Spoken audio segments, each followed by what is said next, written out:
How do you sum up the tour? It's been very disappointing.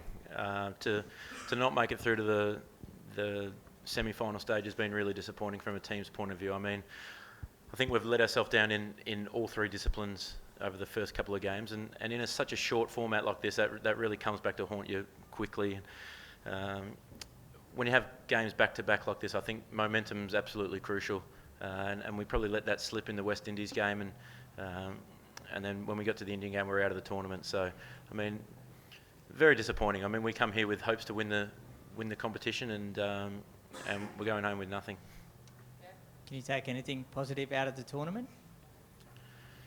It's been difficult. I mean, I think the way that Glenn Maxwell's played throughout the series has been phenomenal. The way that everyone knows he can play, but I think this time he took it to a new level. So that's a huge positive. I mean, out of the first game especially, I don't think we could have played much worse, and we still got pretty close to an outstanding team in Pakistan who arguably have got the best bowling attack in the competition.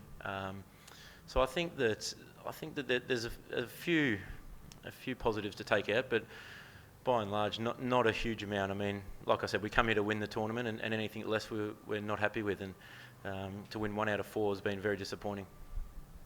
Aaron, tonight, slightly unusual decision to go in without any spinners, or specialist spinners at least. Do you feel like Australia may have underestimated the conditions, or when it came to picking the squad or the teams? Certainly, other teams went more gung ho with picking multiple spinners for each game. Yeah, I think that the side that we picked tonight was probably more horses for courses. I think Bangladesh are very good players of spin, and in these conditions probably haven't been exposed to the pace as often. So I think that was absolutely the right decision to make. I mean, when you've got both our leg spinners are very attacking in Hogg and Muirhead, so if that doesn't work, it becomes a situation where you don't really have much to fall back on anyway. So I think the way that we went with the pace tonight in Stark, Coulter-Nile, Watson, Christian, Bollinger, I think that was absolutely the right move. And to restrict them to 150 on a very good batting wicket, I think that shows. Did you face any difficulty facing Tuskin, the new fast bowler, today? Yeah, he took us by surprise a little bit. I mean, he was quite fast. He bowled quite accurately in his first couple of overs, and it's just skidded on a little bit faster than we expected. So he took us a little bit by surprise, no doubt, especially after facing 6 or 7 overs of spin consistently. To go back into a guy bowling 140s is a bit of a challenge, but I mean, he was very impressive in the game tonight. But I think that the spin was still hard to hit. How much do you look ahead as a T20 team? Because this is one format which you haven't done well. So how much do you look ahead? Oh, of course. I think the amount of international 2020s that we play at the moment aren't a huge amount. I think maybe 1 or maximum 2 most times at the end of each series. So there's not a huge amount of games again until the next World Cup, which is, I think, 2 years away. Is that right?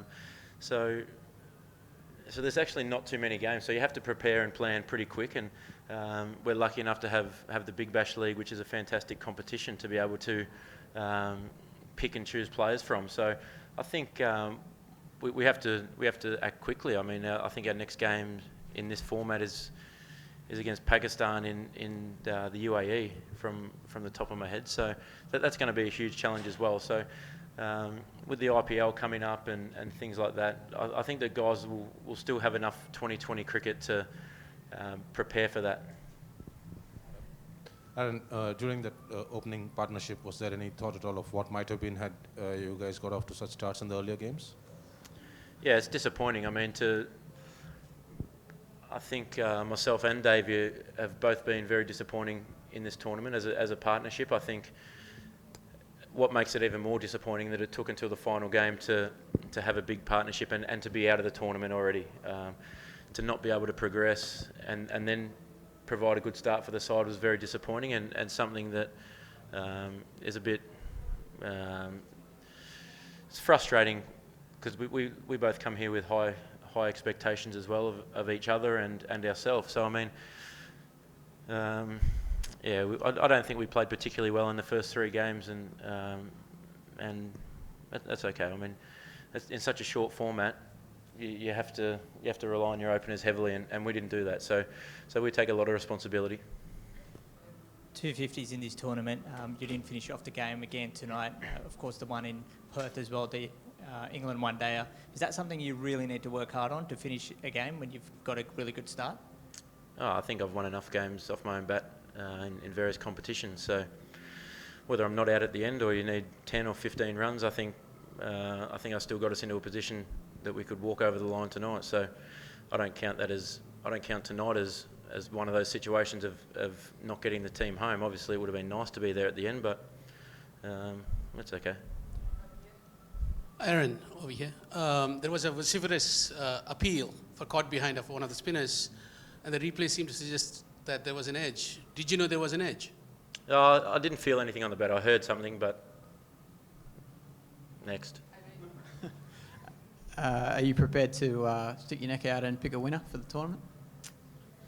I think whoever wins this game tonight, West Indies or Pakistan, will go a long way in the tournament. I think very good teams. India obviously been on fire with bat and ball. The way that their spinners are bowled and playing 3 spinners in these conditions. I mean, the teams coming from Chittagong have faced totally different conditions. The wickets have been very good there. There's been a lot of dew, so I think that'll pose the biggest challenge for that group in the huge condition changes. But it's pretty hard to go past India or Pakistan the way that they've both been playing at the moment. You were just talking about sort of scheduling of 2020, and there's not sort of many internationals. Obviously, there's a lot of domestic games, but is the scheduling right, do you think, at an international level? I mean, obviously, there's probably no room to play any more, I guess. But, I mean, for someone like yourself that does play limited overs cricket for Australia, I mean, what are your thoughts on the scheduling of these games? I think, like you said, with so many different competitions around the world, if you tag on 2, say, if there's 1 in the series, if you tag on 2 extra, that becomes such a long series for a visiting team. Or if you're in a country like India, you play 4 tests, then 7 one-dayers and 3 2020s. That's huge. So I think the scheduling's right. And I mean, the competitions around the world, the domestic competitions are so good at the moment that I think that the guys are just getting picked from them anyways. So I think the scheduling is pretty good.